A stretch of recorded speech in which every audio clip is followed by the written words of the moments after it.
네, 어제와 오늘 사전투표했습니다. 두 날 합쳐서 26%의 유권자가 투표를 했죠. 어쩌면 새로운 트렌드가 될 수도 있을 것 같습니다. 오늘 직접 현장을 다녀온 정치부의 임수정 기자와 함께 얘기를 나누겠습니다. 안녕하세요. 직접 오늘 사전투표장 다녀오셨죠? 투표도 하셨습니까? 네, 실제로 이제 대선날 정치부 기자들은 가장 바쁘거든요. 그래서 네. 정작 투표를 못하는 경우가 있는데 사실 저도 서울 성동구에 사는데 오늘 광화문 회사 근처에 오면서 종로구청에 들러서 저렇게 투표를 했습니다. 네. 가서 보니까는 광화문에 이제 놀러 나왔던 엄마 아빠들이 아이들 네. 손을 잡고 투표소에도 많이 찾아왔더라고요. 네. 제가 투표까지 걸리는 시간이 한 5분밖에 걸리지 않았거든요. 네. 실제로 좀 굉장히 편하고 쉽다 이런 생각을 했습니다. 일단 신분증을 저렇게 제출을 했고 네. 전산으로 다 확인하고 그런데 지문 인식도 저렇게 되는군요. 예전에 뭐 이렇게 뭘 묻히고 그랬는데 이제 네. 안 하나 보죠? 네. 시간이 굉장히 짧게 걸리더라고요. 자, 저렇게 전산으로 또 지문으로 신분 확인한 후에 그러니까 여기 종로에서 투표했기 때문에 이게 나중에 성동구로 가서 개표를 같이 하는 거잖아요. 네네, 그렇습니다. 네. 그러니까 그때까지는 저 투표함은 네. 철저히 밀봉이 되고요. 특수 CCTV로 24시간 감시한다고 합니다. 자, 그런데 이제 2013년에 처음 도입됐고 네. 지방선, 총선 거쳐 이번에 대통령 선거까지 왔는데 너무 많이 올랐어요. 무슨 네. 배경을 좀 찾아야 될 것 같네요. 그러니까 저희 실제로 뭐 사전 투표 장소가 늘어났다거나 방법이 바뀌었다거나 그렇지 않았거든요. 변한 건 뭐 인증샷 정도로 올릴 수 있다는 건데 사실 이번에 황금 연휴였잖아요. 길었잖아요.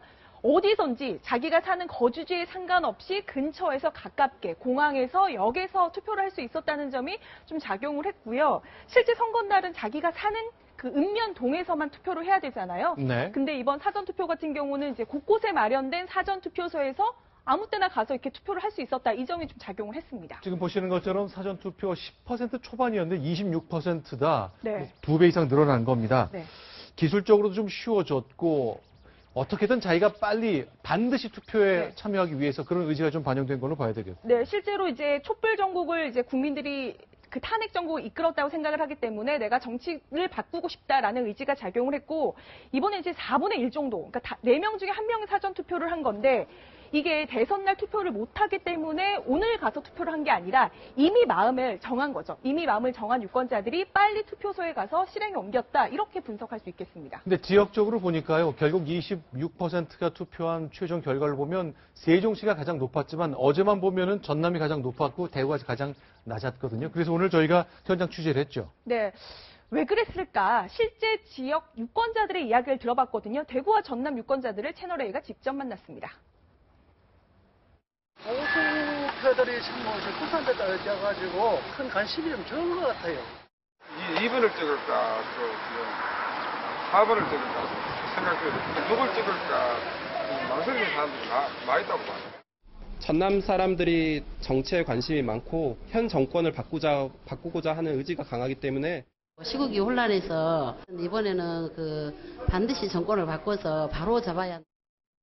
저희가 이제 대구와 전남을 한꺼번에 보여드리긴 했지만 좀 나눠서 한번 얘기를 해보겠습니다. 대구에서는 가장 사전 투표율이 낮았는데 아직 망설이고 있다. 이런 얘기가 좀 반영이 된 거겠군요. 네, 그러니까 실제로 지금 보수표가 전략적으로 누구를 투표할지 아직까지도 마음을 정하지 못했다. 그렇기 때문에 선뜻 사전투표장에 나서지 못했다. 이렇게 지금 분석을 할 수 있을 것 같아요. 그럼 전남이 높은 것은 지금 보니까 어쨌건 정권을 바꾸겠다는 의지가 강했다. 네. 그런데 궁금한 게 전남은 이제 문재인 후보와 안철수 후보가 각축을 벌이는 것으로 여론조사 결과 나오고 있거든요. 네. 여기는 생각보다 빨리 마음을 정하셨나 보네요. 네, 그렇습니다.